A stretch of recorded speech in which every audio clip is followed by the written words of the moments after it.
Hey bestie, it's B. Y'all, when I tell you, I am so pumped for this episode, as if I'm like a TV series, but no, I'm so excited for this because I have worked tirelessly on my lifestyle to try and heal my body this past year for a lot of reasons we'll get into.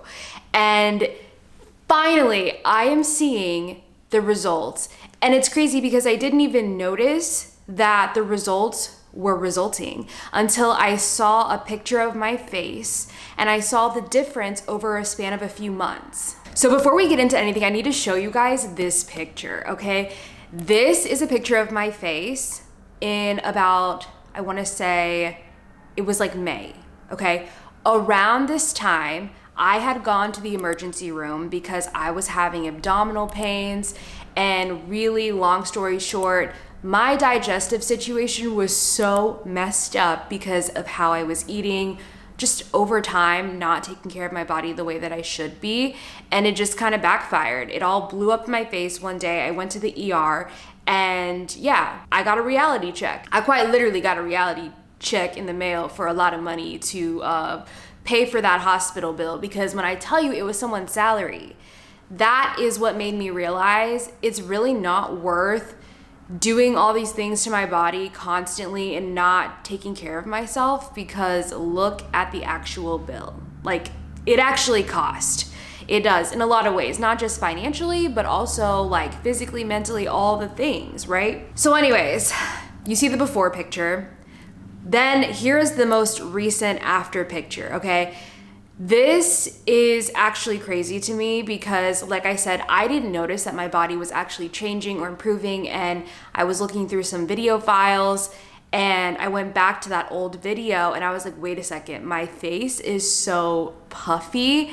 I was super inflamed, as you can see. I didn't feel like I was even in my own body during that time. I just remember feeling like I was really like renting my body, and like I just wasn't I wasn't a part of it. I don't know, I felt so disconnected from myself during that time, and it's hard to explain, but I was right. My body was not doing well, and I understood that, and instead of just ignoring it, I decided to make some changes, even though it was really, really hard. So some of those changes included simply just switching out things that I love and replacing it with things that are better for me.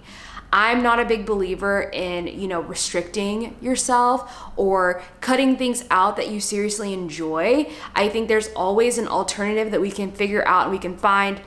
And if you think there's not, like, bring it to Bestie B. I will help you find something, because I really just think it's all about figuring out a better for you option. Baby steps, you know? You don't have to go like 100%, organic overnight, but to make changes makes a huge difference in like what you're eating, how you're treating your body, how you're working out. So I'm gonna give you the tea on everything. I'm not gonna gatekeep any of that. I know a lot of you, like myself, have had issues with hormones, and the changes that I made really came back to balancing my hormones out, which in turn, you could see it physically in my body. I'm less inflamed, I'm less puffy. I felt it internally too, because I am way more energetic. I just have a zest for life again. My mental health has improved. So regardless of if it's for hormonal reasons or not for you, I think these changes are gonna make you feel so much better. Just these little simple swaps. So coming in at number 1, you guys, I swapped out my sodas for Olipop. So if you haven't been on the Olipop train yet, let me put you on, okay? In my very humble opinion, I'm gonna say the strawberry vanilla is the best flavor. It tastes like cream soda. If I poured it for you, didn't tell you what it is, you would have no idea this is like some healthy prebiotic soda. So yes, spoiler, it is a prebiotic soda, which basically means it has fiber in it. It has a lot of stuff that's very gut friendly. So it's nice because you can enjoy something. It's a nice little sweet treat, but also you're actually giving your body some really nice things, and it's gonna thank you for that. I used to be very much so in love with my Diet Cokes. Oh my God, my Coke Zeros. Sometimes I might slip up and I miss it. And sometimes I might have the Coke. but I do not drink it nearly as much as I used to, okay? It's not about calories, it's about chemicals, the things that are inside of these drinks. You know the drill, we know, and I know we don't wanna fucking hear it, but when you have an existing condition, like I know I have a lot of PMDD girlies, okay? You have chronic illness, these little chemicals ain't just like hanging out doing nothing in your body, okay? Over time, it's affecting you in a way that isn't really benefiting you. So like I said, it's not about torturing yourself, it's about just really finding an alternative that's gonna support you and your body and your hormones, and especially if you have any pre-existing conditions or chronic illnesses like I did at one point, then these are swaps that I'm telling you, they add up and you're gonna feel so much better. Next on the list, we had to swap out seed oils, okay? Seed oils are processed in a way that really don't support the body and can be toxic and cause a lot of disruptions in a lot of places, hormones, digestive tract. Just over time, seed oils aren't great for you, and I highly suggest looking into what seed oils do to your body. Literally just look it up, it's everywhere, and understand why the swap is really beneficial. So instead of using seed oils, I actually use like avocado oil, olive oil, and coconut oil to cook or whenever I need some kind of oil. So the thing about seed oils is they're kind of sneaky. They're in a lot of processed foods, but they're also, if you go out to eat, for example, there is a high possibility that they're cooking with seed oils. So I always say the easiest way to decrease seed oils first is to stop eating so much takeout, because you can't really go to a restaurant and be like, hey, can you stop cooking with seed oils, or can you just not cook with the oil? Your food's gonna be nasty and crusty dusty without the oil. So it's really difficult to eat out in those circumstances. So it's just easier to cook at home for me, okay? Or if I go out to eat, like I'll try to find something where it doesn't require as much oil, but you'd be surprised. It's literally in everything, dressings, the way they cook it, like in the oil. So I'll put a list here for you with some seed oils so you can kind of know what names to look out for, but it's a long list, okay? The Holy Trinity is what I look to with the coconut, olive oil, and avocado oil, and I just stick to that when I'm at home. Something I've recently started to do, and I'm still working on it, but it's made such a difference in how I feel, is cycle syncing. Us beautiful, gorgeous women, we do not operate on a day-to-day kind of cycle, okay? We are cyclical beings, right? We operate on a cycle of like 28 days to 34, whatever your menstrual cycle is, okay? We need to support our body in a way where we are doing things that we need to do for that week in our cycle, if that makes sense. So when it comes to cycle syncing, you can cycle sync when you eat. You can eat certain foods to support your body during specific cycles. But what I'm referring to right now is cycle syncing my workouts. So I used to just go to the gym, go hard, lift heavy. I would just do all the things, and if I didn't feel like I was dying, I didn't feel like I was getting a good workout. Bestie, let me tell you, you do not need to put yourself through a torture chamber in the gym to prove a point. If that's your thing, if that's how you want to feel good, then by all means. But when you cycle sync, you end up supporting your hormones, you support your body. So in turn, those workouts can work harder for you when you leave the gym. You know what I'm saying? So you have 4 different parts of your cycle. The 4 different phases are follicular, ovulation, luteal, I don't know if I'm saying that right, and then menstrual, right? So in your follicular phase, this is when you are the most energetic. You're coming out of that menstrual phase, and this is where you can hit it hard in the gym. Do all the cardio, do all the HIIT, do what you want, like go hard at it, right? Then after follicular, you are going into your ovulation phase. This is where you can still do the workouts that you feel best doing. If you want to go hard in the gym, you can absolutely do that too. Do the HIIT workouts, do the cardio, whatever floats your boat. Do it during this time. You're supporting your body. When you move into the luteal phase, this is where everyone is kind of different. So this is why it's important to listen to your body and see exactly what your body is telling you you need. For some of us, this is the week where we may be experiencing severe PMS. So going super hard in the gym is not going to be supportive of our body. Okay, and those workouts aren't going to be working as great for us outside of the gym because we're working against our bodies. So this is where you could start to slow it down a little bit. So think things like Pilates or yoga or just something slower paced. You can still do the strength training, but just take it a little easier on yourself. And like I said, definitely listen more to what does your body need during this time. When I was dealing with PMDD, it was the worst week out of the month. It was worse than my period being in the PMS phase when I was dealing with that. So looking back, I know I have a lot of PMDD girlies here. I would suggest doing like yoga or stretching or just doing something that's slower paced where it's not stressing your body out. And the whole point, guys, of cycle syncing is to not stress your body out. There's a cute little hormone called cortisol, and it's not thebomb.com, okay? So we want to avoid having elevated cortisol levels because when that happens, it stresses the entire body out. That's when we see inflammation in the body. That puffy face picture of me, yes, that girl was high on cortisol, okay? When you are constantly in that state of fight or flight or stress, you are not doing justice for your body. It's affecting your digestive system, your hormones, everything. And you can't see the results of your workouts when you're super inflamed and just fighting your body constantly. So cycle syncing is the move. Now, when you move into your menstrual phase, this is where you really want to take it slow. Personally, sometimes I don't even work out. Like the first 2 days of my period are hell for me. So my workout is literally sleeping. Okay. I won't do it if I don't feel it. And so that's been the key. And it's been super hard for me to accept that because I was kind of like brainwashed into being like, oh, if I don't work out, the world is over. That is so not true though. I'm still supporting my body and honestly feeling so much more better because I am doing that. When I have a little more energy on my menstrual week, I will do things like a really long walk. I'll go walk on the treadmill, answer emails, just something super slow paced. And sometimes I just do some stretching and that'll be the workout. Listen to your body, bestie.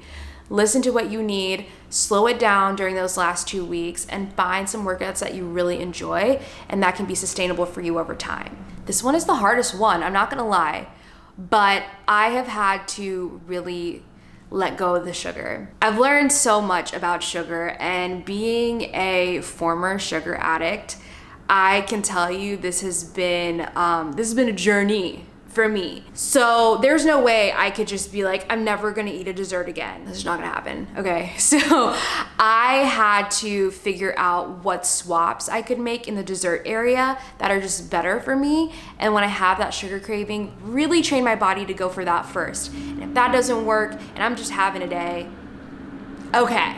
I honestly can't believe I'm even like telling you guys this because if you guys sell it out and I don't have access to it, I don't know what I'm gonna do. But there are a few things that I reach for when I have a sugar craving. If not a strawberry vanilla Olipop, I will reach for Alyssa's Vegan Bites. They're these little oatmeal cookies, chef's kiss, full of fiber, made with chia seeds, flax seeds, like everything beautiful, I'm telling you. And honestly, I find them satisfying. This is not gonna be, you're probably used to like a warm chocolate chip cookie, which by all means, I love it too. But realistically, to support my body, I have to make a choice, okay? And these have been a better alternative. Do I eat the cookies when I want the cookies, the chocolate chip cookies? Yes, I will eat chocolate chip cookies or whatever, but I try to save those opportunities for, moments when I really want to have a cookie or I'm socializing or we're celebrating. So on a day-to-day basis, I try to keep it as clean as possible because over time, that is why I feel so much better. Another dessert I really like comes from a bakery out in the West Coast somewhere, but Giselle's Bakery makes these amazing brownies and they taste very clean and healthy. I'm gonna warn you, don't expect Betty Crocker, but for how great the ingredients are, you guys, this does it for me. And over time, I think my palate has changed. So it's not super sweet. Don't go in thinking it is gonna be super sweet, but it's a lower carb option that has really clean ingredients. So I love it. I highly recommend, if you're gonna get the brownies, make sure you warm it up in the microwave for like 15 to 20 seconds so that it gets all ooey gooey and melty. You're welcome. And on the note of food, I've also had to switch up the snacks that I eat. So I keep a few that like really just hit my little munchie craving. And one brand that I love is Lesser Evil. I know you can find them at Whole Foods, but they have this no cheese, like I guess it's a vegan, but it's like a no cheese popcorn. It's made with like good oils. It doesn't have all the seed oils in it. And honestly, I love that popcorn. I could go through a whole bag in one sitting. Another brand that's really good is Siete. Siete has amazing ingredients too in their food. So if you're ever looking for some cleaner munchies, I definitely recommend these two brands, Lesser Evil and Siete. So through my healing journey, I hired a nutritionist and she has been so amazing. And she's put me on to little snacks and tricks I can do to really support my body. Dealing with PMDD, I used to have really painful PMS and periods, and a lot of that is a side effect of excess estrogen. So if you have like the sore boobs and literally it hurts to touch them and everything right before your period, please try this, because I literally don't have PMS anymore for a lot of reasons, but doing this consistently has helped so much. So it's just as easy as having a raw carrot salad, you guys. Raw carrots, instead of cooking them, go with raw carrots, okay? I will literally show you my recipe. I just take whole organic carrots, shred them up or slice them, and then kind of chop them up really fine. And then I add coconut oil, apple cider vinegar, and sea salt. Mix it all together, and I know it sounds kind of funky, but just taste it. It's really delicious, and it's doing so much good for your body, because crazy enough, raw carrots have something inside of them that just binds to the excess estrogen and helps remove it from your body through your poop.